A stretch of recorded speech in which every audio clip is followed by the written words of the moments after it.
Avec moi en plateau, Bertrand Houillon, bonsoir. Bonsoir. Maire de la commune de Magny-les-Hameaux, également l'un des vice-présidents de Saint-Quentin en Yvelines. Alors vous avez présenté vos vœux aux Magnicoises et Magnicois le 8 janvier.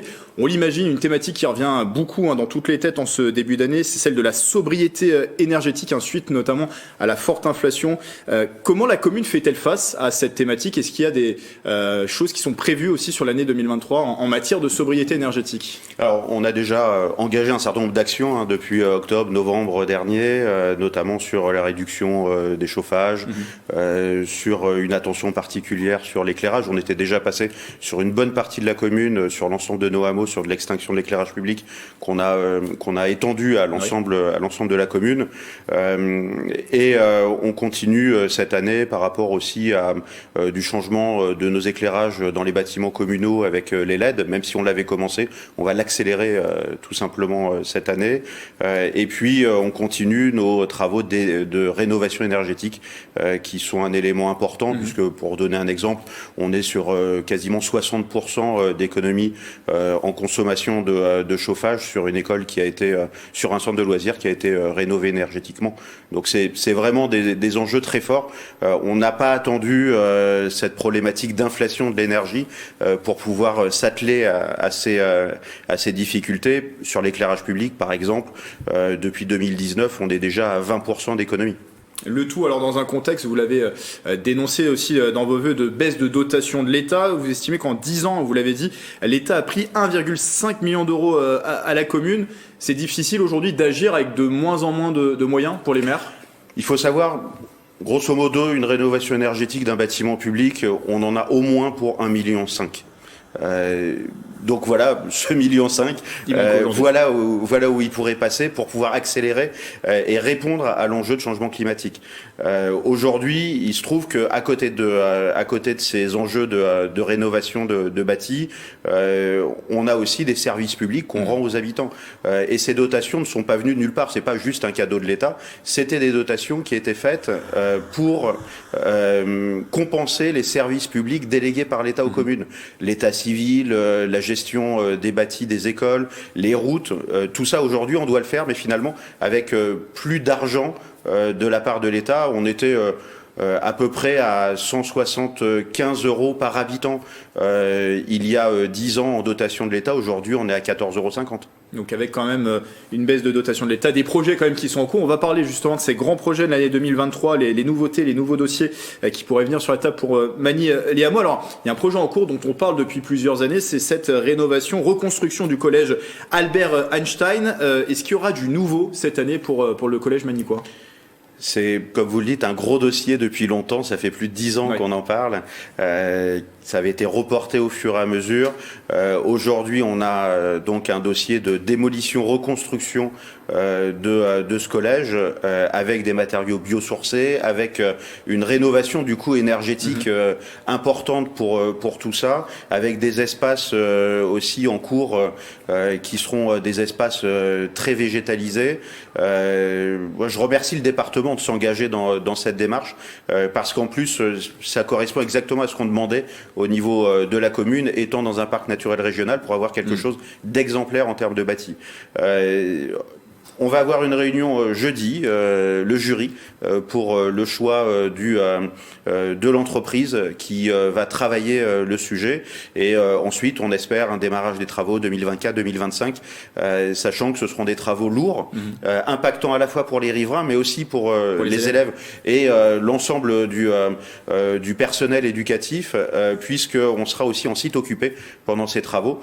Donc on se coordonne avec l'ensemble des services du département pour pouvoir mener au mieux ces travaux et ça va être un grand bonheur une fois que ça sera fait. Donc du concret en 2023 et début des travaux espérés dès l'an prochain peut-être pour ce collège Einstein. Alors Magny-les-Hameaux va aussi disposer d'une nouvelle médiathèque. Alors jusqu'à présent on va pouvoir voir les images, elle était installée au sein de bâtiments préfabriqué.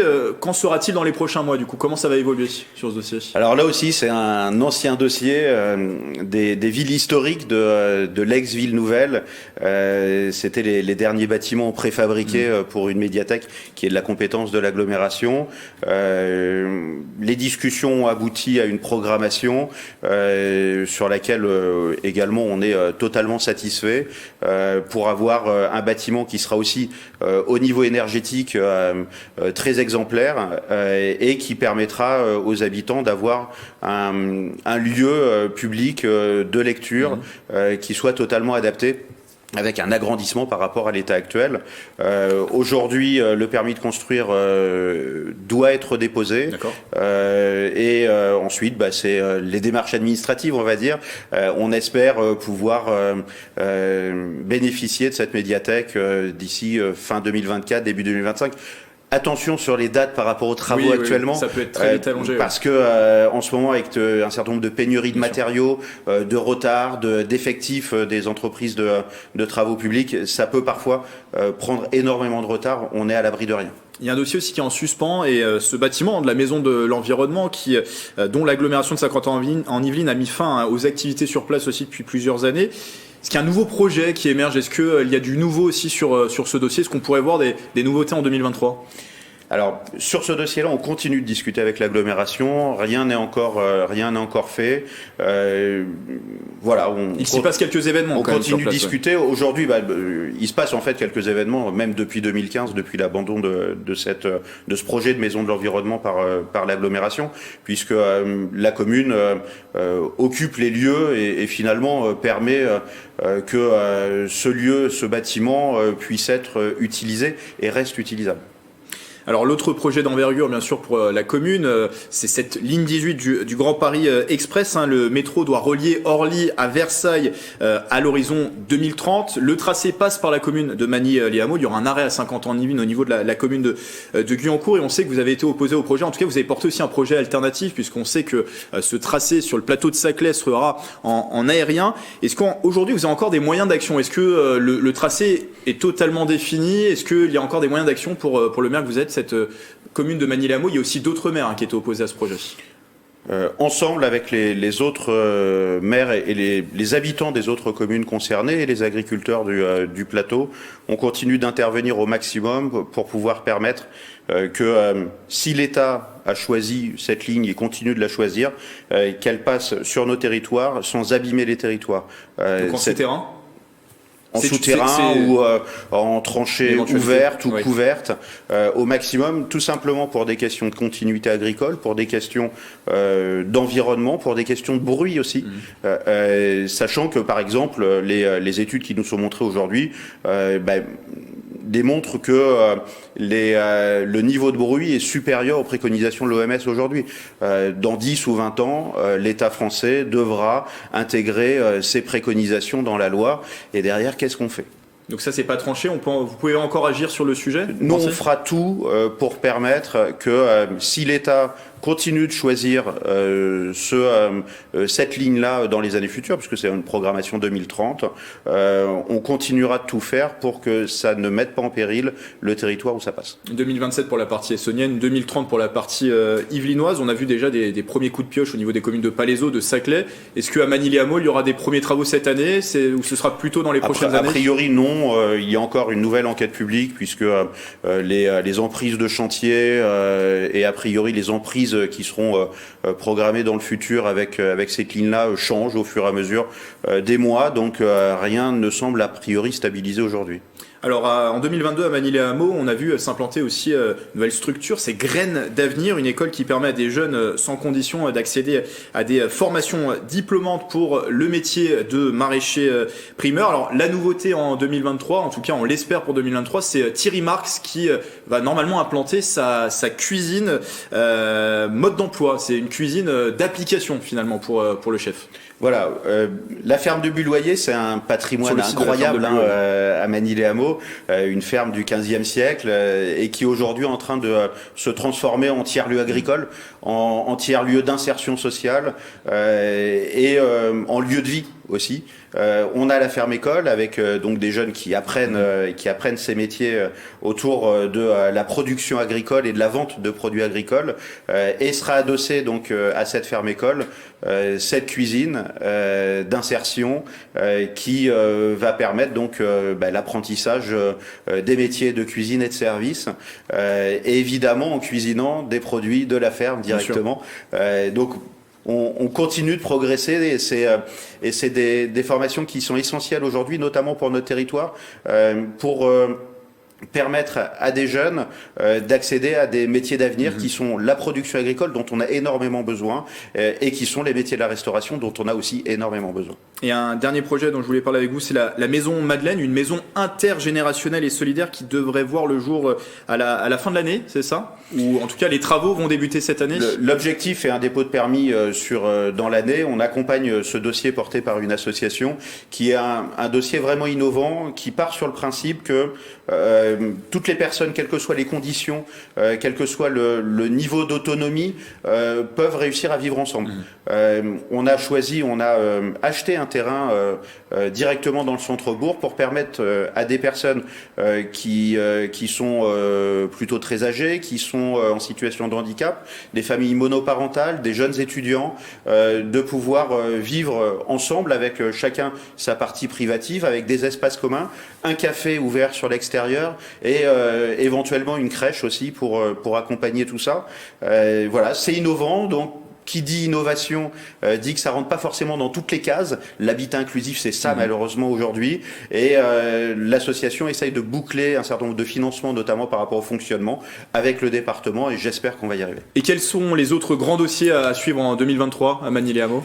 Alors on a un sujet qui s'appelle Ma cour passe au vert, qui est la végétalisation de nos cours d'école, pour pouvoir déminéraliser au maximum tous ces espaces-là et lutter contre les îlots de chaleur. C'est un vaste sujet sur l'ensemble de nos cours. Nous avons également un dossier sur la rénovation énergétique, qui est le gymnase Auguste Delaune, qui est en démolition-reconstruction sur une partie, qui est un dossier aussi complexe que nous menons, et on va entamer d'autres sujets de rénovation énergétique sur une autre école dès cette année avec une étude. Et puis on va lancer une étude sur un réseau de chaleur avec notre data center et les évolutions technologiques qu'il y a sur ce data center.